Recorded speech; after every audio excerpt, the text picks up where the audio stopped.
Hello, everyone. I am Duke, and welcome to the FeelNoPaint Podcast. And today we're joined by one of the creative minds behind 1490 Doom.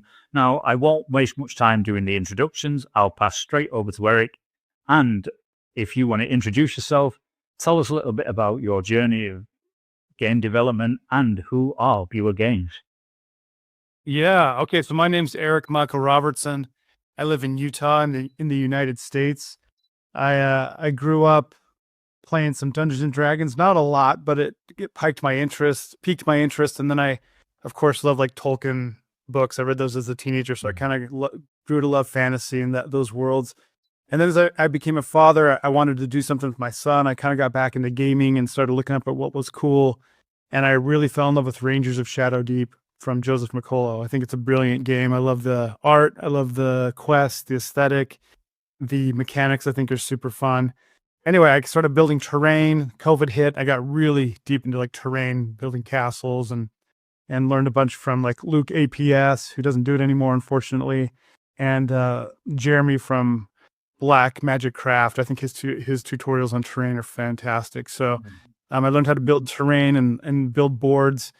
And I just love playing games. And then I became friends with Cody Taylor, who's my other half in this company at Beur Games. And he got me into Warhammer.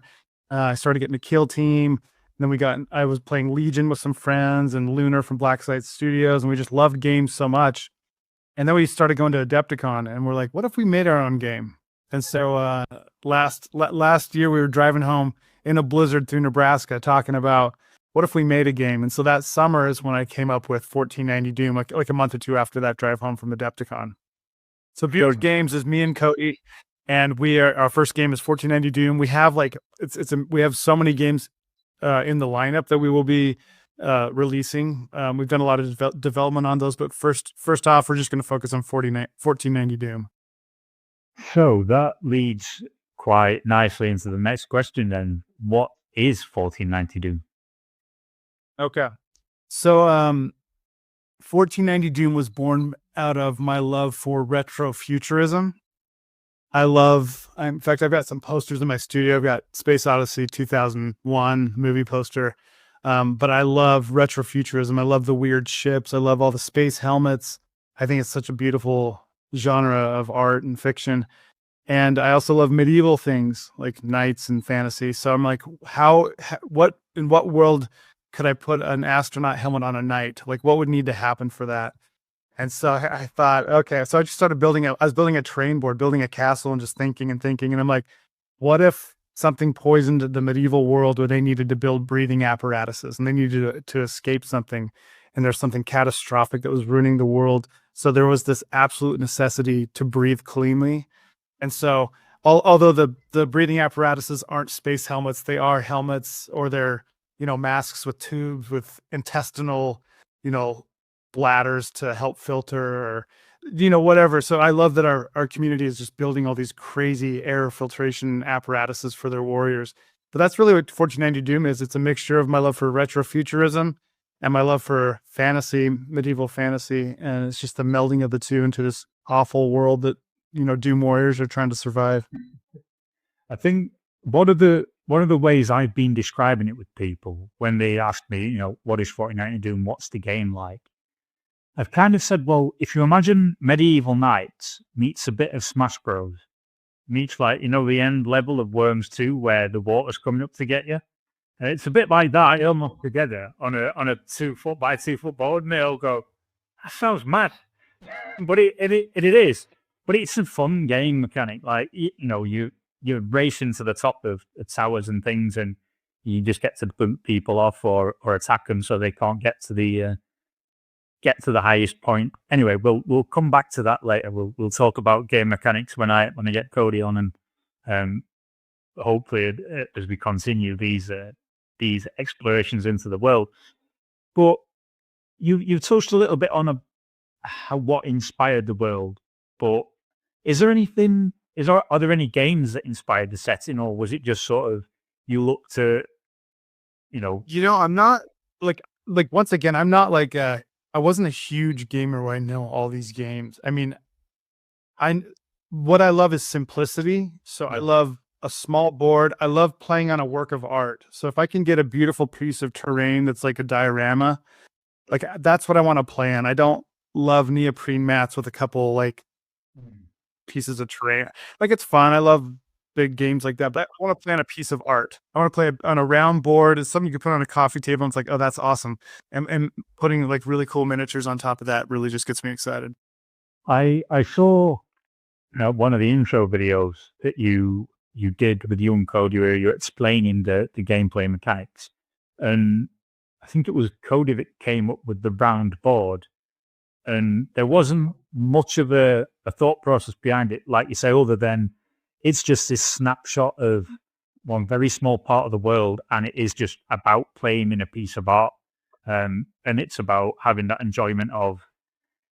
I like to envisage it as though it's kind of like the fog of war is surrounding this place. And that is where you are playing on is just the limited visibility that people have, which is why it's a circle. So that's how I kind of think about it a little bit, but it is that work of art. What's cool, you mentioned that because it is circular. And so when you deploy, everyone is equal to the center. You know what I'm saying? There's no corners where there's the deployment's weird. So it actually works out really well in the setting. It's very thematic. If you think about the creeping death, which is this mist and fog that's poisoning and choking the world, you can't see the ground level very well, in the later years of the game. And so you could see just up these castles or these fortresses that you want to go see if there's resource caches and get out of the creeping death. So people would approach it from the same equal direction as they're coming up to it. So that round board really makes like the deployment thematic and cool. It just worked out that way. The other thing about the deployment that I found quite interesting was that you start off the board as well. You don't actually start at a point on the board. You start exactly 1 foot from the edge of, exactly 1 foot from the center of the board, which puts you right on the borderline of the beginnings of the map. So technically you can't see across the map to see anyone. You can't, if you had the range on a bow, which you don't because it's only 10 inches, you could in theory take a shot at someone. But you can't in this because everyone's kind of hidden, and there's that clandestine element to play that is quite interesting to me, that I can see as the other player, your opponent, where your guys are. My guys can't see them. And it's that sort of, if you think about putting yourself into the shoes of the actual game pieces, nothing is known to them going into that situation. And inherently to a small game piece, there's a hell of a lot of danger in that situation. It also helps you build the narrative around the scenario you're playing. It's a very interesting concept and a very interesting sort of board layout and setup, which, I quite enjoy. Obviously, I enjoy. We're having this conversation now because I saw it and thought that looks cool. Anyway, so let's move on. No, you said, I haven't even thought about how cool that is where the game piece, if you're to put yourself in the mini, they can't see. You can see kind of to the right and left, but you can't see across the board. You can't see if there's resource caches. You can't see where they are. You just know there's this towering fortress or castle that you're going to probably go die on and try and get inside. That's a really cool thing. The reason we deploy off the board is we don't want anyone to be attacking someone if they haven't activated. So you run onto the board and then you're in play. So until everyone, you know what I'm saying? So until you've activated and done something, you can't be shot or attacked. That's kind of the idea of why you start on the edge of the board. Like everyone gets like a free round to do a thing because, you're not getting shot before. Because there are only 3 minis on the board, you're not getting your guy killed before he can do anything. He entered the board and he gets that free turn of not being able to be shot because he hasn't activated yet. Once he's activated, he's fair game to everyone. It's interesting you said about, you can't see the other team. You can see that to the left and the right of you. There is only one mini, as far as I'm aware, that sort of knows where resource caches are. And it's not because you can see them. The scout has the special rule, I can smell it, which means you can deploy a resource cache near to you, which makes gaining a resource easier if you have a scout, which is quite interesting. Not sure why the scout will be smelling certain items, because as we get a little bit into the setting later on, you'll realize, or the viewers of this will realize, probably shouldn't be able to smell some things, but he can. And so let's move on with the questions, because we've got a bank of these, and I don't want to take up too much of your time. You've already been gracious enough to give me this slot. Happy to be So why choose 1490 to 1495? What is the reason behind that very small snapshot of years, and why those specific years as well? Why not 1851 to 1856? What Jaipur need it? Yeah, this is okay. So I like the way 1490 looks written out. I think it looks really cool. And then 1490 Doom rhymes with 1492, which is when Columbus went and found the New World. We do have some Christopher Columbus lore written in, although the ending and the conclusion is not yet revealed. So that's why I chose those. It just looks really cool. Like I love visually aesthetic pleasing things, and if written out, 1490 Doom just looks really cool. And once again, rhymes with 1492. I didn't want this to be a world where I wanted it to end, and so it actually ends in 1494. That's when the creeping death rises far higher than any height of man, and there's no escape after that. So it's a 5-year period, 90, 91, 92, 93, 94. So that technically it ends in 1494. I think there's something really beautiful about having an end, and then looking at what your choices that you do inside, knowing there's an end. It's like, how morally are you going to act knowing that it's going to end anyway? I think those are really cool questions. And obviously in a dark world like this, there's a lot of brutality and killing, and that's the fun part, playing the game, but also just thinking about the meaning and the philosophical, the idea that this really doesn't matter. Like we could take this castle, but it's not going to really matter anyway. I think that's kind of fun to play in a world like that. Quite a nihilistic view that everyone ends up going into, because right at the start, 1490, where farmers start smelling weird stuff and going, what is that smell? Why are the crops going bad? Why does it smell like this? They start going to the lords and barons complaining, and no one really sort of takes them seriously, do they? And then eventually it comes to the winter, and everyone thinks, oh, cool, the snow's dead, but all the animals are also dead, and the crops are dead, but maybe we can rebuild. And you get a little bit of hope. And I like how throughout the setting, it becomes bleaker and bleaker over the next, over that 5-year span. And you do get this little lore snippet right at the end of the introduction to the setting, where there are a couple of people that are kind of on like the highest towers somewhere, but it's not looking good for them, which also leads on to the next question for us. Does anyone survive, or is that it? Is the world ended? Is it finished and done, and there's nothing to come after? I mean, the last written history is 1494.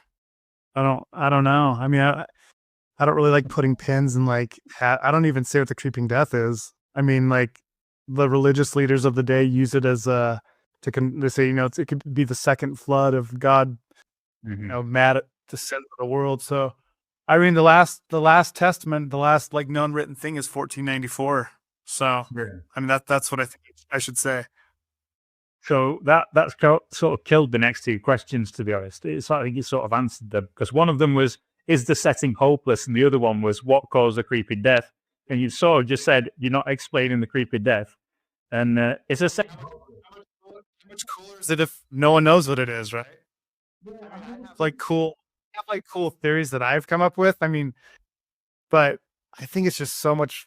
I think for the sake of the brutality of the game and the desperateness and the loneliness of the characters, like in the lore podcasts, I think it's so much better if there's not an answer. Yeah.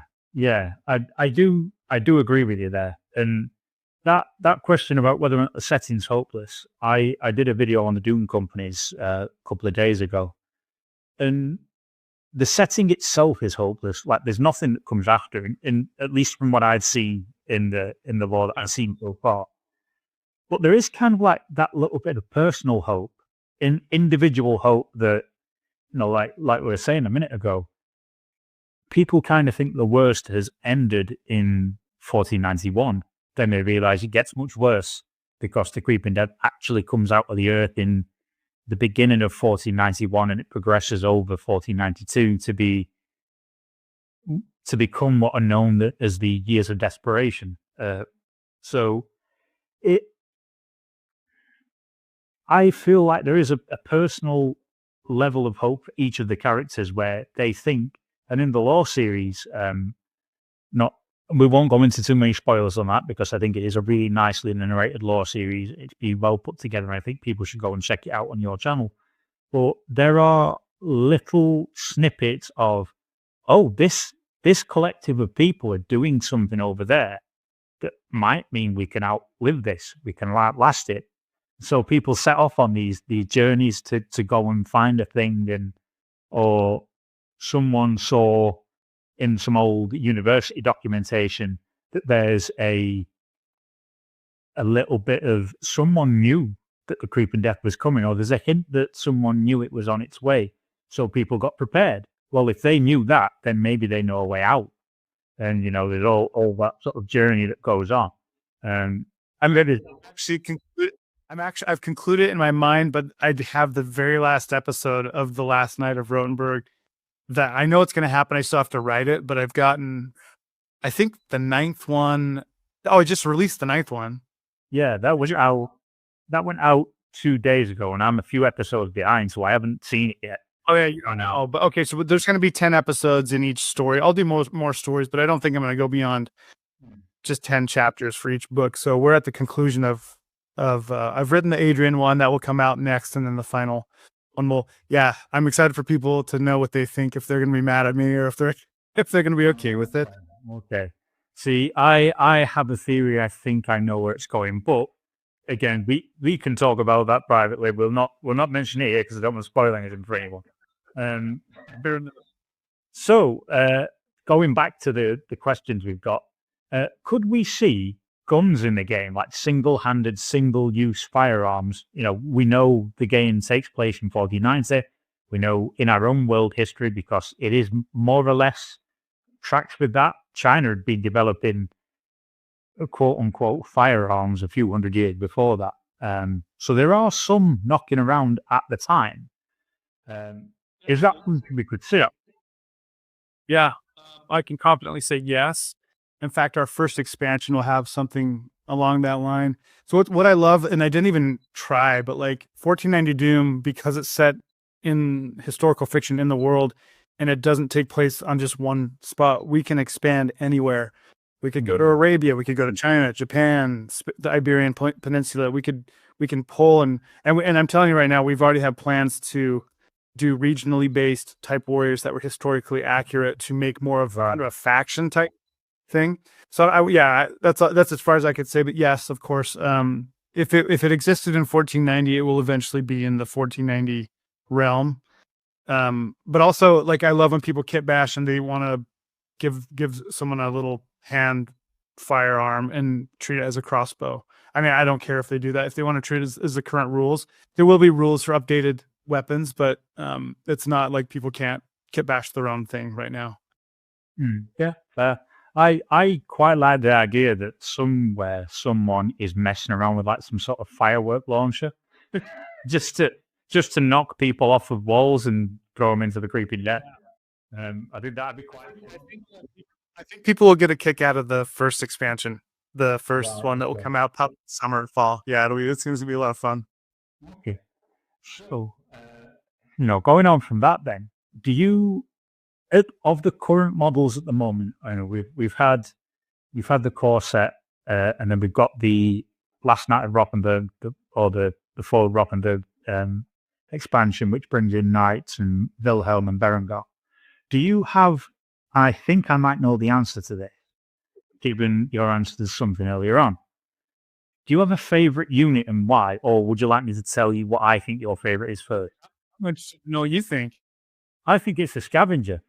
I think the Scavenger is your go-to model because of the big helmet. That looks to me like, when you look at, I've got the Assassin here, for example. which is all flowing robes and things. And my scavenger has run off somewhere. I think it must have smelt something. The scout is likewise gone. I don't know where they've headed off to. I've got the knight here as well. But yeah, I feel like looking at that is probably one of the models that was maybe a little easier to sculpt than the others. It was probably something that was a little bit easier to render, but also it's a very simplistic idea. It's a guy in really flowing robes with this huge bulbous helmet on that is, a rudimentary gas mask in way. And there's this little visor on the front. So that to me feels like a bit more of a passion project model than the others did. But again, I would welcome your actual answer. Okay, so I think you're not far off, and I have to credit right now Barrett Stanley, the artist of the game. In fact, he was the artist for Rangers of Shadow Deep, my first game that I really loved. So I thought, when I was making this game, I'm like, who would I want to work with? I don't know anyone. I'm like, oh, I love that art. I reached out to him. I don't know him, and I told him the idea. He's like, yeah, let's go for it. So I came up with the classes and said, here's the idea. But I mean, he drew those so cool and so forward thinking to build this world. So I really credit him with like the aesthetic of the scavenger. And I think the scavenger, you're right, is kind of like the poster child for 1490 Doom. It's this weird helmet, big bag of supplies, just some gaunt looking guy with a little dagger. It looks like he's sad and kind of bummed out, running around just trying to survive. So I do love the scavenger. I put a lot of love into him. I would have to, I probably think my favorite is the warrior priest though. Yeah.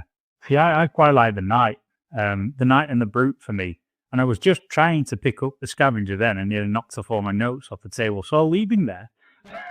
But yeah, I think for me, it's probably the brute. I'll try and put the artworks of the minis that we're talking about up somewhere on the screen as we do. Yeah. As we do mention them. For me, the brute he looks as though he used to be some sort of chivalrous knight that has just sort of let go of all his morality. He's a massive hulking guy. He's got a frog helmet on, which might actually hint at the region that the brutes are from, given, helmets of the medieval era came from different localities. And then the knight is just a knight. What can you not like about a knight? The warrior priest is a good sculpt, but I think for me, coming from games like 40k and stuff like that, I've seen a lot of warrior priests. I just like the idea of things like the like favorite sculpt or favorite character to play. What did you mean? What was your? Because character to play, I just really like the warrior priest. But the sculpting, it's probably the saboteur is my favorite. Then, if we're going by sculpts. All right. Okay. Yeah, saboteur. See, I like the gameplay rules of the saboteur, and again, I could pick it up, but it's under my book now because of the scavenger. But yeah, so he's more. He to me, or the scavenger model, looks a bit like like a carnival jester in a way. It looks a bit like he came out of a carnival with loads of mad equipment and just decided he was going to start squirting creeping death in people's faces. I imagine him just holding blacksmith bellows and just going and killing some poor guy. And there's a story I'm working on for you guys that introduces the saboteur that may use some fun things like that. Because I am doing a unofficial storyline for a group of people that are traveling the world as it slowly goes wrong.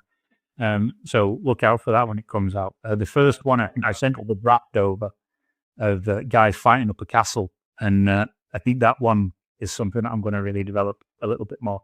Anyway, but enough about me. Let's talk about you mentioned earlier on about the fall of Rothenburg. That brought us a knight and a dog, and it also brought us Wilhelm the Knight. So we got rules for two named characters. Berengar is a Great Dane. For any fans of dog characters, doesn't seem like Berengar lasts very long in the story, and I'll let you find out why when you when you listen to the law. Poor Berengar. Anyway, and then you get Wilhelm, and you can form a Doom company with those two, which I found quite interesting because Wilhelm and Berengar are quite a bit better data sheets than the other characters, but you can only use two of them when they found a warband or found a Doom company, as the warbands in the game are called. So the question is really, with those sort of characters coming into the game and those sort of classes coming in, what can we expect next? You touched on a little bit earlier on about the upcoming expansions for the game. Can you tease a little bit about? I mean, the main game hasn't really come out yet, but yeah, let's talk about what might be coming up for it. Yeah, I mean, I haven't really mentioned this yet, but I think it could be appropriate here. I mean, it's not a huge surprise. So there's two stories in the audio lore podcast series: The Last Night of Rothenburg, which follows Wilhelm and his miserable adventures, and then there's Adrian, the scavenger, the 17-year-old teenager who loses everything to the creeping death and kind of becomes a scavenger and starts wandering the countryside. So we're working on that expansion. Is following Adrian and the other characters in that story. So if you like that story, you'll like the campaign and the characters in there. So there's some really cool. I'll keep it there because there's some really cool spoilers and some miniatures and art that will be released with the Kickstarter. But yeah, a lot of people like the Adrian story a lot, so we'll be bringing that to life with legendary. So we're calling them legendary characters, like Wilhelm Berengar. Adrian's a legendary character. The rest of his crew will be the legendary characters. So you can bring those as a Doom company if you want to play them. But you have to play them together. You can't mix Adrian with like some, you know what I'm saying? Or else it wouldn't be fair because you're a little more powerful. So it's like, if you like these guys, this could be a Doom company, and narratively you could have a ton of fun exploring that world. Because Wilhelm, you can't throw him in with two other Doom warriors because yet you can have, three normally. He's way too powerful. So we thought, let's make him and Berengar really powerful and really fun. It's super swingy because if you lose one of them, then someone else will have three activations. You have one. So you got to play careful, but they can be a lot of fun if you make them your gym company. Yeah. It also opens up the scope to have like one really powerful guy just wandering around doing it all on his own. And the law opens up that possibility. There are some people that could be like that in the world, but the law leans very heavily into people decide that banding together is probably going to be the best option, but they realize that banding together in too large of a group, I won't go into too much more detail, is a bit more dangerous than you might expect. And it's not just because of the interest you get from other Doom companies. Sorry about that, guys. We just lost a little bit of the connection there. So what we were saying was we're going to drop below the links to the playlist for The Last Night of Rothenburg and the Book of Aden. I'll also link to my videos on Doom companies and the setting of 1490 Doom. If you want to check out the pre-release for the Kickstarter, I'll link the website below as well. Go over to there, check out the rulebook, have a look at some of the artwork of Barrett Stanley because it is really interesting, and I think if you're fans of Warren 40k, if you're fans of Trench Crusade, you'll probably fall in love with the artwork from a completely different reason for why you like those settings. Anyway, so we do have a couple more questions, so let's carry on. And hopefully the connection won't drop out. Again, I believe that was my fault, so I do apologize. So let's kick off with what challenges to launching a game does Kickstarter solve, do you think? Like, was there a route to market that you played around with before settling on Kickstarter? Or was Kickstarter always the first choice? We did kind of a weird thing because we released a PDF back in October of 2024. That was how we released just some rules. Like, we started a Discord as soon after we started making the game. We had playtest rules, and we've sold a lot of PDFs. Like, it's been surprising. We still sell them almost every day. So that gave us kind of a lot of confidence that this is something that the people want. Like, really, we sell like almost every day. We sell PDFs and then our rules in there. So it's a huge blessing. So we didn't know what exactly we were going to do. We thought probably Kickstarter would make a lot of sense, but because there's been so much great reception from the community, people collaborating, painting our minis, like just making so many boards. Like our Discord is full of, I don't know, hundreds of boards. There's so many boards that people are making. It's so cool to see. They love building the round board. So yeah, the question is, what challenges are there to launching a game a more traditional way that Kickstarter makes easier? I think the Kickstarter gives you just a ton of cash, so you can like pay our manufacturers to start making the books, to start printing the books, to start printing the minis, and get all the cool stuff that we want to give our customers, our players. We want them to have so much so that I think Kickstarter just makes it easier because you get a lump sum to just really do it right. Now, like I said, we want to be a long-term game company. So this isn't just going to set us right forever. Well, I don't know what we'll do with future games, but this will just kind of get us started where we can spend more time on this because we made some money from it. Hopefully, it hasn't happened yet. That's the idea. It sounds like it's going positively so far, though. And I didn't include these questions in the bank questions that I sent over, but we did speak briefly about it before we came onto the chat. So talk to me about the manufacture of the models, because the manufacturer, I have here with me physical models, but they aren't the release models. Like I said, the assassin that I've got there, that's a 3D print. But it won't be necessarily exactly what people get. The model will look the same, but it won't be the sort of mini that they get when you get to releasing through manufacturers. So talk a little bit about that process. But I think it is quite interesting to hear about. Yeah, we're in Utah, which is not one of the kind of a low population state in the United States, but we were looking for manufacturers for models, minis, and we found Trenchworks, which is right up the road from us, literally a half hour up the road, and they do stuff for Black Site and tons of other games, Victoria models. We went and met with them, and they're just awesome. And they're like, yes, this is great. They love our game. They're super. They think it's going to be successful, so they've invested a lot in us.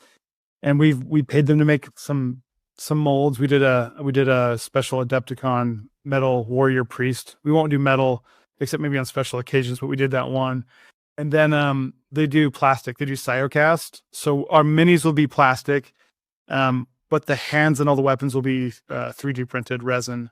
So those, you can't really Cyocast those. So they'll be, every time you get a mini, it comes with every single option that's possible for that mini.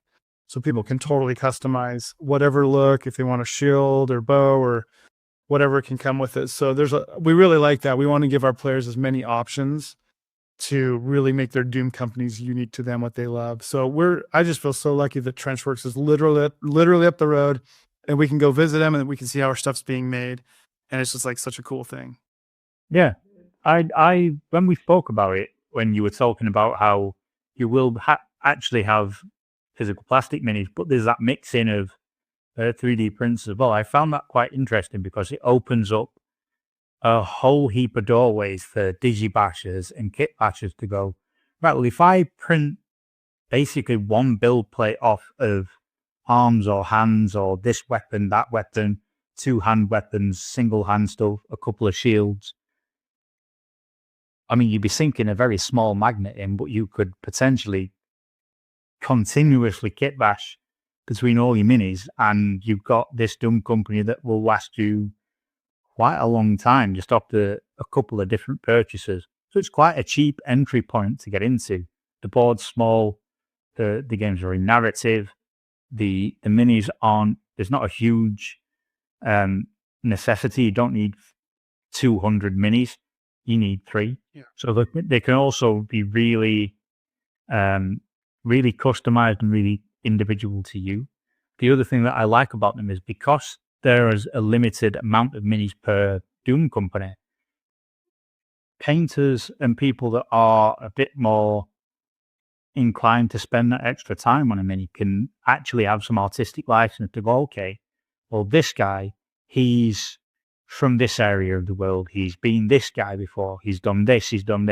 Maybe he worked for this lord, so I'm going to have the cardinal's symbol for the Archbishop of York or something like that on his heraldry because he worked for that guy in the past, or he's worked in Pembrokeshire Castle for I think it's King William. No, it's not King William, is it? One of the kings. I think it is actually William II, who was the king on the throne at the time of 1490. So you can have this incredible amount of individuality to your Doom company, but it's all based off of the central body sculpt, and then you add the weapons and things on to do that individualization, which also means that if anyone wants to digibash or actually 3D sculpt their own things, there's a hell of a lot less time investment to get something up and running for your individual warband as someone who wants to delve into that than there is to, say, trying to create an entire new mini. So I think it's a really interesting concept, and I'm quite looking forward to see what the Discord comes up with over the next couple of months and on to the years as well. Yeah, the Discord's already crazy with all their own unique bashing. One of my favorite aspects of the what the customer will get when they get a mini is each warrior gets a unique shield, historically accurate shield. So if you bought multiple, you're gonna get multiple shields, and they're all cool. So there's just so many options to really like make it unique just with the stuff you're getting from us. You don't even have to like go out and find stuff if you don't want to. You can just really make them your own. Yeah, I've got the Saboteur actually here. And he gets, so his shield is kind of like, it looks a bit corrugated, the shield for that. Actually, I think that one that's the Saboteur's shield officially, but it doesn't matter. It can go anywhere. But that's the one that goes with the Saboteur. Well, that is the Saboteur model. Could I say something different? I thought I said Saboteur. It's stabbed up. Up there. Well, yeah, the Saboteur, like here, and they all do have slightly different options with them. And in the rules, you can only equip certain miniatures or certain things. I like that the Knight comes with a few different options for him that are a bit more, like you say, they're a bit more accurate to the time period and things like that. Basically, I'm going to have a Knight in my Doom company because I've already settled on it now, and I just need to settle on what the other guys are. But yeah, I like how there are. You just need to make sure with the Knight, I'm just going to tell you got to bring a scavenger or you got to bring a scout, because the Knight is terrible at climbing, terrible at opening resource caches. So you got to like balance out your Doom company. You can't just bring a bunch of bashy dudes or you're not going to climb or get to the high ground. So the Knight is awesome, but he has some huge drawbacks, which other Doom warriors can help alleviate.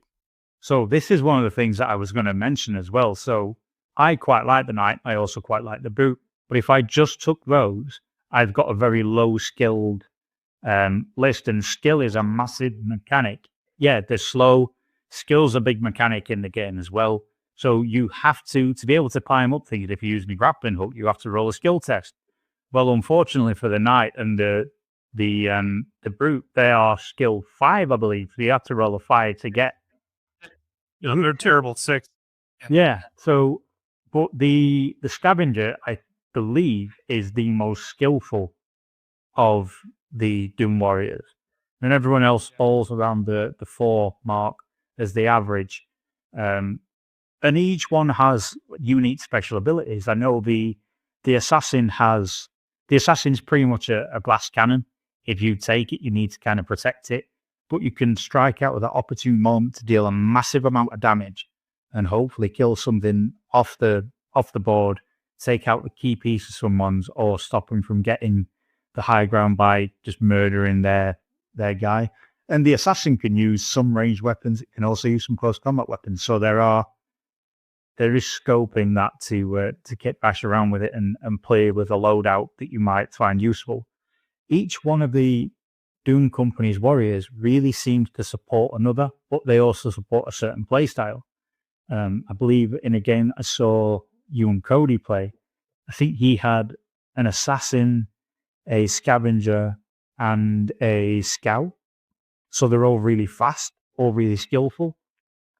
Whereas you had the Priest, a Knight, was it? It wasn't? That returns. Fighter, probably, the Scavenger. Yeah, priest fighter scavenge. Yeah, and the priest is that sort of support character that you would expect in games like this, where he goes around, he can heal things. The scavenger and the scout are very much your utility piece, is very much your where you put your things that require skill, like grappling hooks and ladders to be able to climb. You don't need skill checks for ladders, so there is that as well. And each miniature supports another in the Doom Company in a way that you might not necessarily see those synergies in larger war games or larger skirmish games. It's a bit more thought out, and there's a good bit of thinking to be done in how you build your Doom companies. You also can't just take 3 assassins and have done with it, because you are limited to 1 per Doom company. So you have to really think about the miniatures you're putting in. If you want a really hitty list, you can have it. You're not going anywhere very fast, and it is. And the obvious, the most fighty warband you could make would be the knight, the brute, and the fighter. But you would probably have to be stuck with going upstairs. And if someone's not built stairs on your board, you're not getting to the top. You've got to kill them before they get there. Bring a ladder. Yeah, because that's the other thing, isn't it? You can bring those bits of equipment with equipment points where you might not need that skill roll, but even that becomes dangerous for the miniatures wielding it and stuff like that. And you could get knocked off the top of a ladder, because if you don't get to the top of the ladder in your activation, you are still considered on the ladder. So you might just get shot off the ladder by a bow arrow, and take some fall down. Ladder. If you get attacked and they knock you down, you can then steal the ladder. You can steal the grappling hook. I mean, it's funny, but it's brutal and kind of accurate. If you knock someone off, they're climbing at them, you can just go take it. Yeah, exactly. And that's the thing, isn't it? If everyone's scrambling to the top like basically a pack of rats in a sinking ship, you're not going to leave a perfectly useful ladder next to some wounded guy on the floor. You're nicking his ladder and you're getting up to the highest tower, because unfortunately there's this horrible mustard gas like fog that's coming up to get you. Obviously it doesn't come up to get you straight away in games. It's taking place over the course of 5 years. But yeah, there's a lot of mechanics built in, a lot of synergies built in, that I think a lot of people... I say one of my favorite parts. I like our rules are simple. If you roll a 6 when you're attacking, it's called a piercing blow. And what it does is that you can't defend against the damage. You just take the damage. But it also means that your breathing apparatus has now been busted. So each time you now activate the model that has been wounded with the piercing blow, they need to roll a skill check at the beginning of the activation. And if they fail it, they take 1 damage from the creeping death. So they're slowly suffocating as the rounds go on, because they had that piercing blow happen to them. That's one of my favorite mechanics. There's a lot of people that die from that, which I think is really thematic. Yeah, and it also lends it's that nice intersection of lore and gameplay that comes into it as well, which I think is something that a lot of skirmish game players will really enjoy with this. And it's reflected in one of your stories as well. Someone gets injured and it's not a good time for them. That's in the Fall of Rothenburg story. It's probably also in the Book of Aiden, but I haven't read the Book of Aiden yet because I'm working on my own stuff. So check both of those out. And so let's start looking at closing this up. So we're probably about an hour in now, and we'll just finish up the last couple of questions. So, you're launching it on Kickstarter, and it'll come out roughly about the time this podcast drops. So what did you enjoy about creating 4090 Doom, and what do you think you have learned that you'll take forward onto other projects? I know you mentioned you've got other things coming, and you want to also move on to create other games. I'm sure you've got loads of ideas yourself, Cody. We have too many. Oh, I love just like creating a piece of terrain is very fulfilling. I mean, I love creating worlds. I love books. And so, I mean, having the freedom to just make a world with no rules. And I mean, just, I mix the genres I love and have something that and it's really fulfilling that people just resonate so well. Like I just came up with the idea and Cody helped me develop the actual game mechanics, but people just really like it. I think it's so fun when, just like I'm a composer by trade. I do a lot of music for film and TV, but when people love your art, it's this like transactional, beautiful thing that's really fulfilling. We as humans love that when you make something or express something and it's well received. So that's what I've really loved about creating it. It's my baby, so it's like exactly what I'd want. It's all the cool stuff I love. And I'll take that to the future. I'm going to try and not ever approach it like, what do I think people want? I don't think that's a good idea. It's like, what makes me super excited and come alive? I think that's what people connect with is people are authentic. So I think that's what I'll take into the future. Not ever worry about what people want, but what I think is cool. Yeah. I was speaking to another content creator about this. He did the 2,000 subscriber Q&A from it, which comes out on Monday. His name's Scanner Barkley. If some of my viewers are familiar with him, check out that video because that's going to be fun. And we were talking about how it must be weird to see in real time something that you put a lot. I mean, I see it a little bit as a YouTuber because I put a video out and I see in real time the views happening.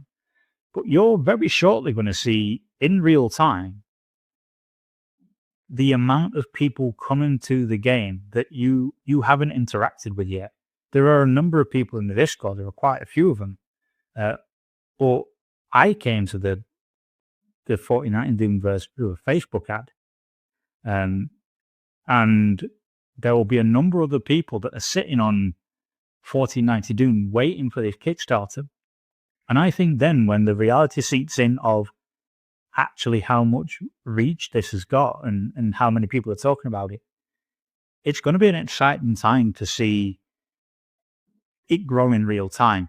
I can't wait. I am going to be hanging around on the Kickstarter page just seeing the numbers go up, because that was one of the mad things about Trench Crusade is that took off in quite a big way very rapidly in front of your eyes. And I think maybe not to the degree that Trench Crusade did, but I feel like 1490 Doom is going to have an element of that, where you'll be looking at the page for 1 second, you'll look away, and then all of a sudden, like another 100 people have come on board. I'm very excited to see it sort of grow and become the realization of some quite hard work yourself and Cody have put in. I'm looking forward to it, and I'm sure you two are as well. Yeah, I mean, I'm always super nervous because it's like, yeah, we've built up this big thing. What if it doesn't fund? It doesn't fund very well. But I mean, like, you know what? It's going to be fine, whatever happens. And I just feel, once again, I just feel so honored and blessed that people are enjoying something that I came up with because I just love games. I think it's fun. It connects us. And I just really value that. I love seeing people enjoy the world. So whatever happens, I'm just to be very grateful for. Yeah, I think the thing as well that I've noticed is that a lot of the Instagram artists that I follow, and I've had the fortune of meeting some of them as well, we're all talking about it. I haven't spoken to you about this. I haven't told you, but I'm down at Salute doing some kit bashing. And I think we're called Kit Bash Corner. And there are a lot of the guys who really lean into the grimdark style of things and the sculpting of grimdark things, painting grimdark. We're all there, and it's in our group chat. It's being spoken about. It's on a couple of our guys' pages as things that they're working with. Some of them don't know that I'm working with you because I've kept that secret, and I've mainly because I want it. I find it funny that they know I'm working on something, but they don't know what it is. So that to me is quite funny. But yeah, it's nice to see that I'm seeing from the content creator side of things a little bit of buzz around it and a little bit of growth, which means that I'm seeing it, and some of the guys with like 40,000 subs are seeing it. Then potentially a far greater multiplier of people are seeing it, and I'm interested to see the actualization of that during the Kickstarter. So we'll finish off with the last question then. Is there anything that when you've been developing 1492, you thought, I wouldn't revisit that in future games, either because you want it to be, and you want the games to be distinct, you want them to be unique, or, is there a reason that you might think, oh, that maybe worked here or didn't work here, and I don't want to revisit that later? Or is that sort of too early to tell because I think I'd better be able to answer that after the funding, but I can tell you this. I'll tell you what sets Buer games apart. I'll tell you what we're doing differently. One, we want to keep things beautiful. We'll probably do a large scale skirmish war game at some point. We've talked about it, but a lot of our games are going to be small footprint, beautiful scopes, beautiful scenery. We want to do a lot of podcasts. We want the world to be immersive. I'm a composer. Each game will have a soundtrack. I've been working on the 1490 Doom soundtrack. If you got a lot of videos, you can hear teasers of that. So there will be music. There's going to be podcasts. We're going to do books, lore books that you could buy of the podcast stories, really cool design. So we just want it to be beautiful, immersive, and something that's not a high barrier of entry to get into. So those are the things that we're going to do. I'll maybe in the future that won't work for something, but I'll know I could better answer that question in a couple months. Yeah, I think we should revisit this as well after the Kickstarter. So actually, tell people about the Kickstarter. When are we expecting it to drop? And when are we expecting to come to a close?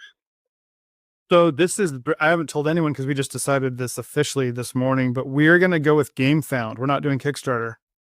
I'll tell you why. They approached us and they have a very hands-on approach. They're very interested in our project.